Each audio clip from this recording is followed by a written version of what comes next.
दोस्तों, आज की कहानी है राजकुमारी का स्वयंवर। दिलचस्प कहानी है तो कहानी पूरी सुनिएगा। यह कहानी हजारों साल पुरानी है।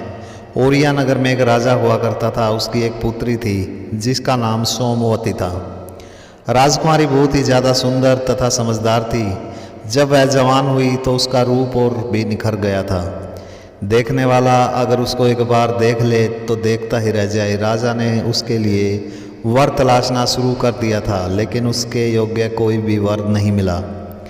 राजकुमारी को कोई भी युवक पसंद नहीं आ रहा था। जब कोई भी योग्य वर नहीं मिला तो राजकुमारी सोमवती ने कहा, पिताजी, मैं पूरे नगर में भ्रमण करना चाहती हूँ और अपने लिए एक योग्य वर की तलाश खुद ही करना चाहती हूँ। आप मुझे नगर में घूमने की आज्ञा दे। राजा ने कहा, ठीक है, जैसा तुम चाहती हो वैसा ही करो। दोस्तों, वीडियो को लाइक कर दीजिए तथा चैनल को सब्सक्राइब ज़रूर कर लीजिए। भगवान आपकी सभी मनोकामनाएं पूर्ण करेंगे। राजकुमारी ने अपनी एक हम उम्र दासी जिसका नाम इंद्रावती था उसको साथ लेकर भ्रमण करने का फैसला किया। उस दासी को राजकुमारी अपनी सहेली मानती थी और अपना हर राज उसके साथ साझा करती थी। राजकुमारी ने अपने कपड़े इंद्रावती को पहनाकर उसको बिल्कुल राजकुमारी की तरह बना दिया तथा इंद्रावती के कपड़े खुद पहन लिए। राजकुमारी अब एक साधारण दासी की तरह लगने लगी थी तथा उसकी दासी एक राजकुमारी की तरह लग रही थी। राजा ने पूरे नगर में मुनादी करवा दी कि राजकुमारी पूरे नगर के भ्रमण पर है और भ्रमण करते करते वह प्रजाजनों से भी बात करेगी। राजकुमारी की हिफाजत के लिए राजा ने कुछ सैनिक उनके साथ में भेज दिए। राजकुमारी को आज तक किसी ने देखा नहीं था, इसलिए सभी लोगों को उसकी सहेली इंद्रावती ही राजकुमारी लग रही थी। हालांकि उसकी सहेली इंद्रावती बहुत ज़्यादा सुंदर भी नहीं थी। चलते चलते एक जगह एक सुनार की दुकान थी। सुनार एक बड़ा ही सुंदर नवयुवक था। उसने इंद्रावती को एक हार पेश किया। हार काफ़ी सुंदर था। इंद्रावती ने वह हार राजकुमारी को दिखाया। यह देख सुनार थोड़ा क्रोधित हुआ और इंद्रावती से बोला, राजकुमारी जी, इतने सुंदर हार के लिए आप एक दासी को क्यों पूछ रही हो? दासी के हाथ में जाकर यह हार मैला हो जाएगा। इंद्रावती ने वह हार वापस सुनार को दे दिया और आगे चली गई। चलते चलते वे दोनों एक चौराहे पर पहुंची। वहाँ पर एक नवयुवक जो काफ़ी रूपवान था गाना गा रहा था। राजकुमारी तथा इंद्रावती ने उसका गाना सुना। इंद्रावती ने कहा, हमें भी कोई गाना सिखाओ। नवयुवक ने राजकुमारी इंद्रावती को एक गाने की प्रैक्टिस कराई। प्रैक्टिस करवाने के बाद उस नवयुवक ने इंद्रावती से गाना सुनाने के लिए कहा। इंद्रावती ने बेसुरे राग में एक गाना गाया।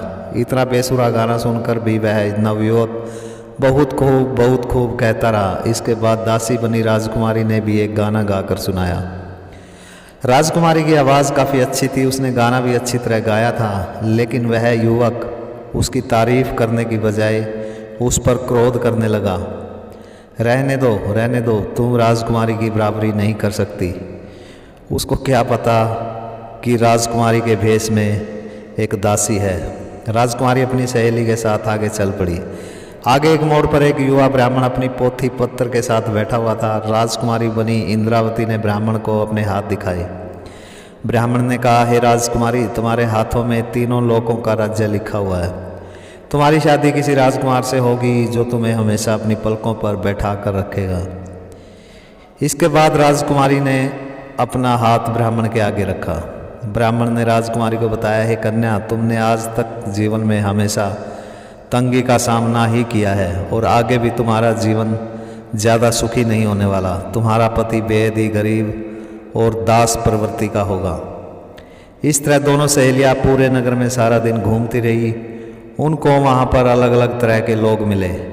प्रजाजन भी उन दोनों से मिलकर बहुत खुश हुए।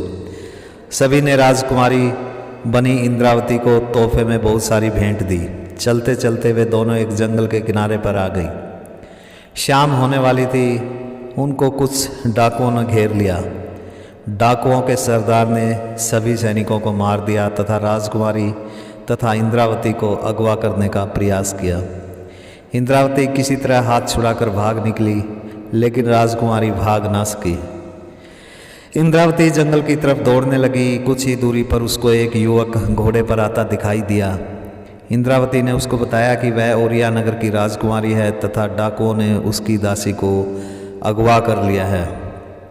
उस युवक ने इंद्रावती से कहा, मुझे वह जगह बताओ जहाँ पर तुम्हें डाकू मिले थे। इसके बाद इंद्रावती उस युवक को लेकर डाकुओं के पास आ गई। उस युवक ने बड़ी बहादुरी के साथ उन डाकुओं के साथ साथ उनके सरदार को भी मार दिया। दासी बनी राजकुमारी उस युवक को देखते ही उस पर मोहित हो गई। वह युवक कदकाठी में काफ़ी मजबूत तथा सुंदर था। वह युवक भी राजकुमारी की तरफ देखता रहा। उसके बाद वह युवक उन दोनों को घोड़े पर बैठा कर नगर की सीमा में दूसरे सैनिकों को सौंप आया। राजकुमारी बनी इंद्रावती ने उस युवक से उसका पता ठिकाना पूछा, लेकिन उस युवक ने कुछ नहीं बताया। इंद्रावती ने उसका धन्यवाद किया और वापस महल को लौट गई। वह युवक भी वहाँ से चला गया। राजा ने राजकुमारी से पूछा, क्यों, तुम्हें कोई अपनी पसंद का लड़का मिला या नहीं? राजकुमारी ने उत्तर दिया, बहुत सारे मिले, लेकिन सभी चापलूस ही मिले। लेकिन एक ऐसा भी युवक मिला जो पहली नज़र में ही मेरे दिल में उतर गया, लेकिन मैं नहीं जानती वह कौन था और क्या करता है। राजा ने कहा, ठीक है, हम तुम्हारे विवाह के लिए स्वयंवर की घोषणा कर देते हैं। हो सकता है वह युवक उस स्वयंवर में आ जाए।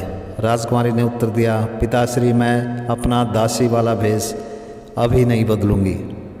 मैं इस दासी वाले भेष में ही स्वयंवर रचाऊंगी। आप राजकुमारी के भेष में इंद्रावती तथा दासी के भेष में मेरे स्वयंवर की घोषणा करवा दो और किसी को भी हमारी हकीकत बताने की ज़रूरत नहीं। राजा ने ऐसा ही किया और पूरे नगर में घोषणा करवा दी कि राजकुमारी तथा उसकी दासी का स्वयंवर आने वाली पूर्णिमा के दिन रखा गया है, जहाँ पर दोनों अपने लिए एक योग्य वर का चुनाव करेंगी। पूर्णिमा के दिन बहुत सारे युवक वहाँ पर इकट्ठा हो गए। अलग अलग राज्यों के युवा राजकुमार भी वहाँ पर आ गए। राजा ने सबसे पहले राजकुमारी बनी इंद्रावती के लिए इच्छुक युवकों को अपनी अपनी विशेषताएं तथा गुण बताने के लिए कहा।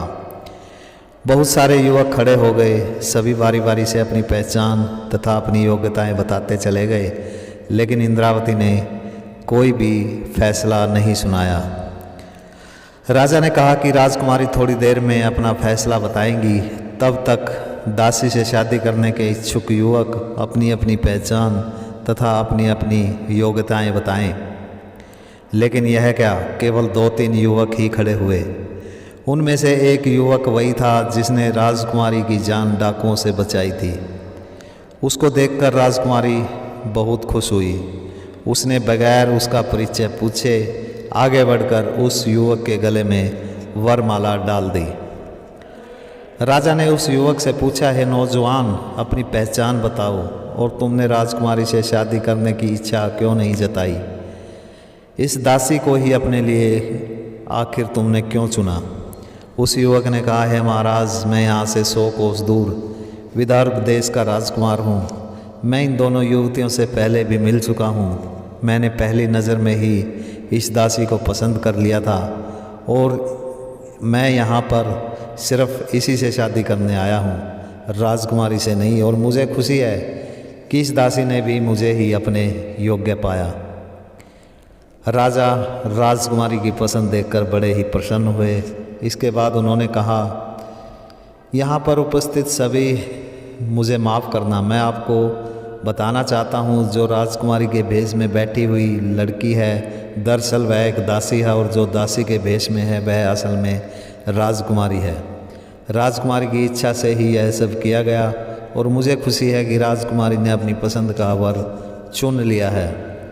अब दासी बनी इंद्रावती से विवाह करने का अगर कोई इच्छुक है तो वह आगे आ सकता है, लेकिन कोई भी खड़ा नहीं हुआ और राजकुमारी का विवाह बड़े धूमधाम से उस युवक के साथ कर दिया गया। दोस्तों, वीडियो को लाइक ज़रूर कर दीजिए और चैनल को अगर सब्सक्राइब नहीं किया है तो सब्सक्राइब ज़रूर कर लीजिए। भगवान आपकी सभी मनोकामनाएं पूर्ण करेंगे। कहानी सुनने के लिए धन्यवाद।